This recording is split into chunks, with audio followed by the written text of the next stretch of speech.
If you've ever been told reaching overhead could hurt your shoulders or the back, you're not the only person, and many people avoid that movement fearing it could hurt their muscles or the joints.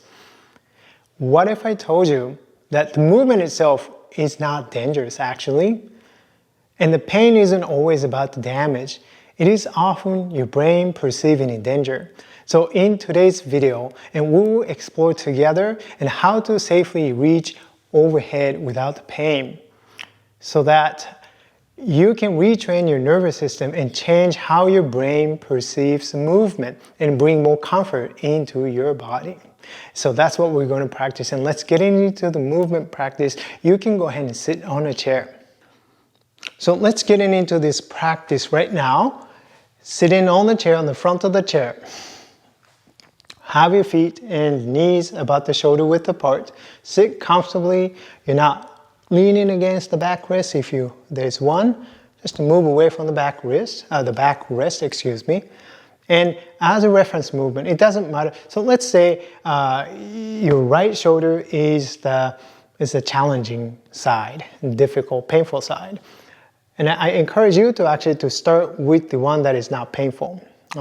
So I'm going to show with my left shoulder first, left arm, and as a reference movement. So first you can check slowly, and you don't force it, don't push through a pain or anything, but just slowly raise your arm, lift your arm to a comfortable range.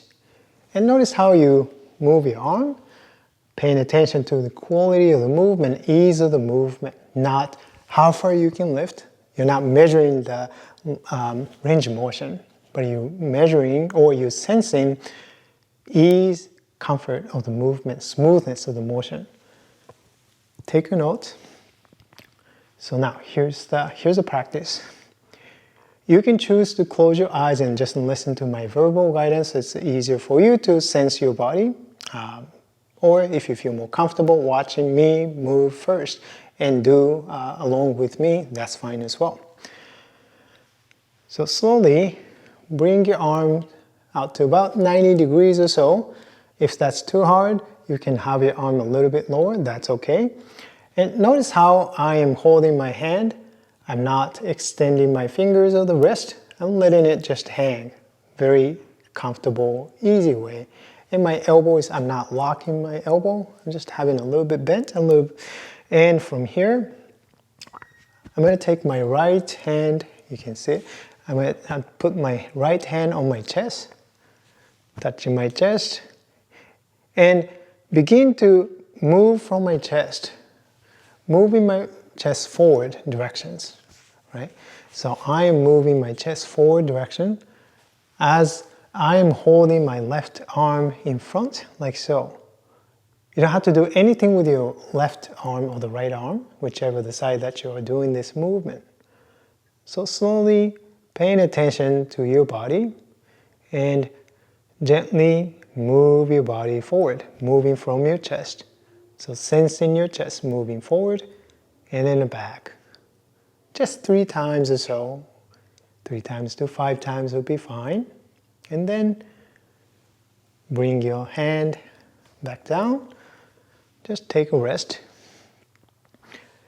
And then I'm going to put my right hand on my tummy here. So you can place your hand on your belly, sensing your belly, and slowly bring arm out to about 90 degrees or so.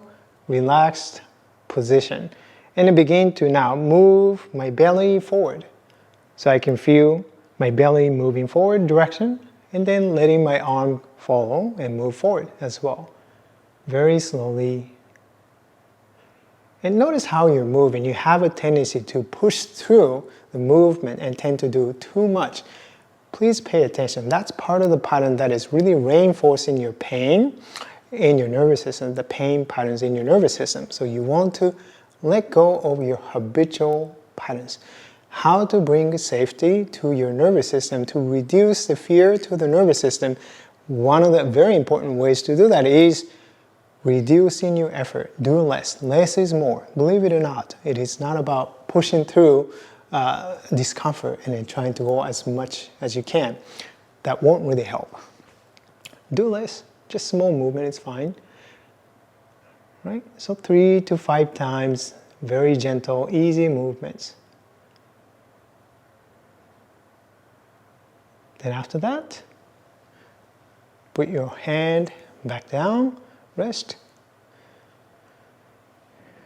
And then lastly, bring your attention to your pelvis. So think about moving the pelvis forward directions. So moving the pelvis forward directions as you are holding your arm in front in a relaxed way, and then now leading the movement from your pelvis, letting your pelvis move forward.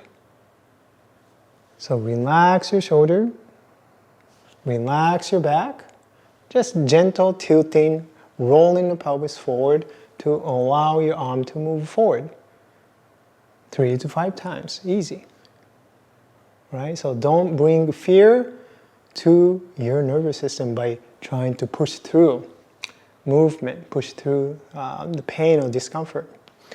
Then after you're done, go ahead and check the movement again.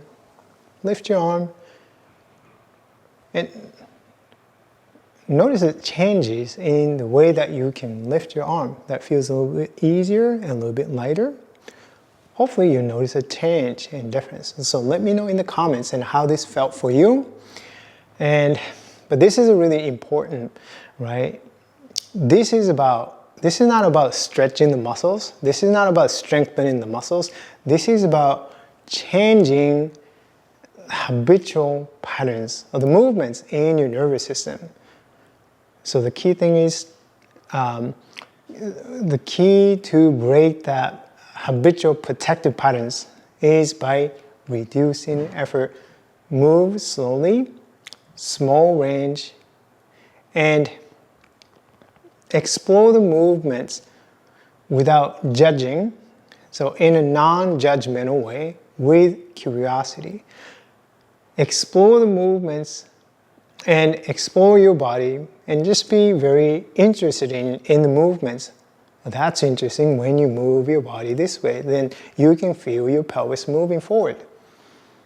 You can feel the belly moving forward. You can feel the chest moving forward. And then noticing the relationship, connection between your arm, chest, belly, and your pelvis. And then at the end, when you move your arm, somehow the movement becomes easier because that the nervous system integrates more parts of yourself. So that when you're lifting your arm, so your arm, shoulder is now getting the support from all the other parts as well. So it's not just efforting through your shoulder muscles and to do that, which is quite heavy, quite uncomfortable. And maybe that's the way that you have been lifting your arms, which, is not a very efficient way to do. Maybe in the past, then you did that and then repeatedly, then you start having a pain, or maybe you injured your shoulder or the back while you're lifting your arm, reaching your arm overhead. And then the brain, your nervous system, and it started to associate the movement, reaching overhead, with the pain or with the danger. And so that every time you think about, or even just, every time you reach overhead, the brain perceives immediately danger, right? And then it's trying to protect you by producing the pain and increasing the tension around there to protect that. And then, so that's how you get trapped in that cycle. You want to change that, then you have to change the way you move. And that's what this practice is all about, right? And if you had the pain on the right side, and then I typically advise you to start practicing on the side that is not as painful or not painful at all. It is about teaching your brain these movement patterns so that when you go back and to start practicing the movements on the side that is more painful, more difficult, then the brain has already learned these movement patterns so that it starts to carry that over to that more challenging side. So that would be a smart way to do. So that's my tip. Remember, pain is often your brain's way of protecting you. So when you move in ways that feel safe, and you change how the brain perceives movement, and that's how you begin to change your relationship with the movement and the pain, and then bring more comfort into your body. And that's what this practice is all about, and that's what part of just a small piece of what you experience and through a short movement practice with me today. If this practice resonated with you, and imagine what is possible when you explore this approach more deeply. And I dive deep into these ideas and principles in my free masterclass, and that is a great next step and for you. And if you are curious about breaking the pain cycle and finding ease in your body and the movement. If you found this video helpful, and please like the video and subscribe, and then let me know in the comments and how this felt for you. I'd love to hear from you and your experience. So thanks for watching, and I will see you in the next video. Bye bye.